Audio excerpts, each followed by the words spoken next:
સંદીપસિંહની અધ્યક્ષતામાં અંકલેશ્વર ડિવિઝનના પોલીસ મથકોના વાર્ષિક ઇન્સ્પેક્શનનું આયોજન કરવામાં આવ્યું હતું, જેમાં પોલીસ અધિકારીઓ અને કર્મચારીઓ હાજર રહ્યા હતા. ભરૂચ જિલ્લાના અંકલેશ્વર ડિવિઝનમાં વડોદરા રેન્જ આઈજી સંદીપસિંહ દ્વારા વિવિધ પોલીસ સ્ટેશનોનું વાર્ષિક નિરીક્ષણ કરવામાં આવ્યું હતું. આ નિરીક્ષણ દરમિયાન પોલીસની કામગીરીની વિગતવાર સમીક્ષા કરવામાં આવી હતી અને જરૂરી માર્ગદર્શન આપવામાં આવ્યું હતું. આઈજી સંદીપસિંહે પોલીસ સ્ટેશનમાં આવેલા અરજદારો સાથે સીધી મુલાકાત કરી તેમની પાસેથી કામગીરી અંગે ફીડબેક મેળવ્યો હતો. આ સાથે જ સ્થાનિક સ્વરાજ્યની સંસ્થાઓની આવનારી ચૂંટણીઓને ધ્યાનમાં રાખીને મતદાન અને મતગણતરી દરમિયાન કાયદો અને વ્યવસ્થા જળવાઈ રહે તે માટે પોલીસ અધિકારીઓ સાથે બેઠક યોજાઈ હતી. આ પ્રસંગે અંકલેશ્વરના સમગ્ર ગુજરાતમાં પ્રથમ વખત પોલીસ કર્મીઓને આપવામાં આવેલી માર્શલ આર્ટ્સ ટ્રેનિંગનું ડેમોન્સ્ટ્રેશન પણ રજૂ કરવામાં આવ્યું હતું, જેને હાજર અધિકારીઓએ પ્રશંસા કરી હતી. આ ટ્રેનિંગને કલ્લારી પયટ્ટ તરીકે ઓળખવામાં આવી છે, જે ભારતની સૌથી જૂની અને કેરળની પરંપરાગત યુદ્ધકળા છે, જેમાં શારીરિક સુદૃઢતા, લવચકતા અને આત્મરક્ષણ માટે તાલીમ આપવામાં આવી છે. આ ટ્રેનરો માટે ખાસ કેરલાથી ટ્રેનરો બોલાવવામાં આવ્યા હતા. પ્રારંભિક તબક્કામાં 30 જેટલા પોલીસ કર્મીઓને આ અંગેની તાલીમ આપવામાં આવી છે. કાર્યક્રમમાં જિલ્લા પોલીસ વડા અક્ષયરાજ મકવાણા, એએસપી અક્ષયકુમાર મીણા, ડીવાયએસપી કુશલ ઓઝા સહિતના પોલીસ અધિકારીઓ અને પોલીસ ઇન્સ્પેક્ટરો હાજર રહ્યા હતા.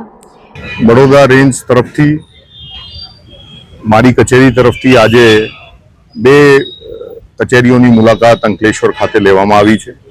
એમાં સૌથી પહેલા અંકલેશ્વર એ ડિવિઝન પોલીસ સ્ટેશનમાં મેં જઈને 14 જેટલા અરજદારોને એમની રજૂઆત સાંભળી છે.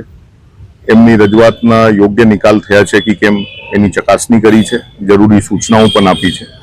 એ પછી મારા કચેરી દ્વારા જે અંકલેશ્વર ડિવિઝન છે એ ડિવિઝનની વાર્ષિક જે 2 વર્ષમાં એક વખત આપણે દ્વિવાર્ષિક જે ઇન્સ્પેક્શન લેવામાં આવે છે એની નોટ રીડિંગના આયોજન કરવામાં આવ્યા હતા.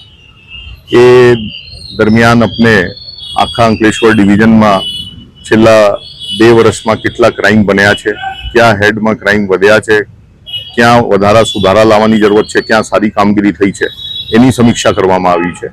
અને મને કહેતા ખૂબ આનંદ થાય છે કે જે આપણે રેકોર્ડમાંથી મને ખાતરી થઈ છે એની વાત કરીએ તો ખૂબ સારી પોલીસ દ્વારા કામગીરી કરવામાં આવી રહી છે.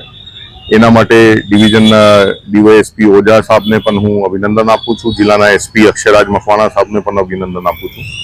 આવનાર સમયમાં પણ આ સુંદર કામગીરી ચાલુ રહે અને અંકલેશ્વરની જનતા ખૂબ શાંતિપૂર્ણ વાતાવરણમાં જીવન વ્યતીત કરે એવી મને આશા છે. એની સાથે સાથે અત્યારે જે ચૂંટણીના આયોજન કરવામાં 26 તારીખે જે ચૂંટણી થવાની છે, 28 તારીખે એની કાઉન્ટિંગ થવાની છે, એના અનુસંધાને પણ તમામ અધિકારીઓ સાથે ચર્ચા કરવામાં આવી છે. એ લોકોને જરૂરી માર્ગદર્શન અને સૂચનાઓ આપવામાં આવી છે, જેથી આ ચૂંટણી પ્રક્રિયા પણ એકદમ સમગ્ર ફ્રી અને ફેર મેનરમાં અને એકદમ શાંતિપૂર્ણ વાતાવરણમાં પૂર્ણ થાય એ તમામ સમીક્ષા કરવામાં આવી છે. છેલ્લે આપણે આ જે ડેમોન્સ્ટ્રેશન આપણે જોયા છે એ સુંદર તૈયારી જે પોલીસને કોઈ પણ અનફોર્સીન કન્ડિશનને ડીલ કરવા માટે જે પ્રયાસ ડીવાયએસપી સાહેબ પાસે તરફથી કરવામાં આવ્યા છે, આ લોકોને પણ હું ખૂબ અભિનંદન આપું છું અને ખૂબ સારી ટીમને તૈયાર કરી રહ્યા છે કોઈ પણ પ્રકારની એમરજન્સીને ડીલ કરવા માટે. Thank you. AB48 news Gujarat સાથે ધર્મેશ રાણા, અંકલેશ્વર.